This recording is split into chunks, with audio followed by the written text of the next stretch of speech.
विपक्षी गठबंधन में कंफ्यूजन ठीक वैसा ही बरकरार है जैसा उसकी पहली मीटिंग के बाद हुआ था। पहली मीटिंग से लेकर अब तक करीब 6 महीने का वक्त बीत चुका है, लेकिन हाल हवाल वैसा ही है। न चेहरा मुकर्रर है, न सीट शेयरिंग पर बात बन पा रही है। ऐसे में बड़ा सवाल यही है कि क्या इंडिया गठबंधन चुनाव तक एकजुट रह पाएगा।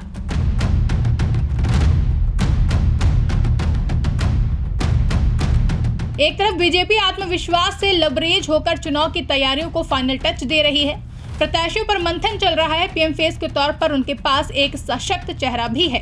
वहीं दूसरी तरफ विपक्षी गठबंधन को लेकर अभी तक उनके नेताओं में ही कंफ्यूजन बना हुआ है। अभी तक ना तो गठबंधन की तरफ से पीएम फेस तय हो पाया है, ना ही संयोजक सीट शेयरिंग पर भी बात नहीं बन पा रही है। बीते शाम विपक्षी गठबंधन ने आनन फानन में वर्चुअल मीटिंग बुलाई। कांग्रेस नेता जयराम रमेश ने एक्स पर एक पोस्ट करते हुए इसकी जानकारी दी। सीट शेयरिंग और भारत जोड़ो न्याय यात्रा में शामिल होने जैसे मुद्दों पर चर्चा करने की बात कही। लेकिन आपको याद होगा कि 19 दिसंबर को हुई मीटिंग में भी सीट शेयरिंग पर चर्चा की बात सामने आई थी, लेकिन 25 दिन बीत जाने के बाद भी बात नहीं बन सकी। 19 दिसंबर की मीटिंग में खरगे का नाम पीएम फेस के लिए प्रस्तावित किया गया और हंगामा हो गया। गठबंधन को शुरुआती आधार देने वाले नीतीश कुमार नाराज भी दिखे। अब कहा जा रहा है कि आज की मीटिंग में नीतीश कुमार को संयोजक बनाया जा सकता है, लेकिन सवाल फिर भी वही रहेगा कि पीएम पद का ख्वाब पाले हुए नीतीश कुमार क्या केवल संयोजक बनकर संतुष्ट हो जाएंगे।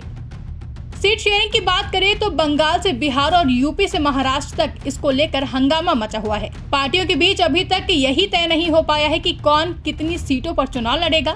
बंगाल में कांग्रेस 8 से 10 सीटों पर अड़ी है, तो वहीं ममता ने केवल 2 सीटें देने का इशारा किया है। महाराष्ट्र में सभी पार्टियों के अपने अपने नंबर्स हैं और अपने अपने दावे हैं। यूपी में भी कांग्रेस 20 से 22 सीटें मांग रही है, तो सपा केवल 15 तक देने को तैयार है। वहीं बिहार में आरजेडी और जेडीयू के बीच भी रस्साकसी चल रही है। सीट शेयरिंग को लेकर मची उहापोह में टिकटों के दावेदार भी कंफ्यूज हैं कि तैयारी करें या नहीं। विपक्षी गठबंधन में मची इस उठापटक को संभालने के लिए ही आज की मीटिंग बुलाई गई है, लेकिन टीएमसी ने इससे पहले ही किनारा कर लिया है, जो इस बात की तरफ इशारा कर रहा है कि बंगाल में गठबंधन की गांठ कभी भी खुल सकती है। अन्य राज्यों में भी सीट शेयरिंग पर सभी दलों की सहमति बन पाना मुश्किल सा लग रहा है। ऐसे में सवाल ज्यों का त्यों बना हुआ है कि चुनाव तक विपक्षी गठबंधन एकजुट रह पाएगा।